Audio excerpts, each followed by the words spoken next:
हाँ गाइस देखिए ये मेरा भाई है। हाँ इस चेहरा को बढ़िया से देख लीजिए। एक वीडियो पर भी नहीं कमेंट किए हैं, नहीं लाइक करते हैं, रील मेरा आता है तो हटा देते हैं। तो बताइए भाई किस चीज का। हम बोलते हैं कि रक्षाबंधन करते कुछ ना चाहिए, कम से कम इतना सपोर्ट करो तो नहीं। अच्छा क्यों नहीं सपोर्ट होता है ये पर बताइए आप ये वीडियो में।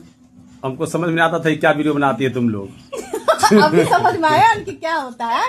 गाइस इस चेहरा को ध्यान से देखिए। हमको कहती कि तुम भाई ने तुम्हारा जल्लाद है।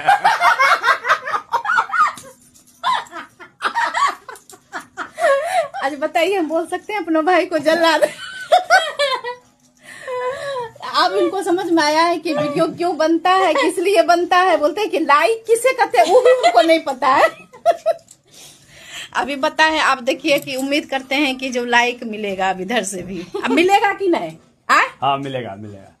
पैसा भी बहुत देना, बहुत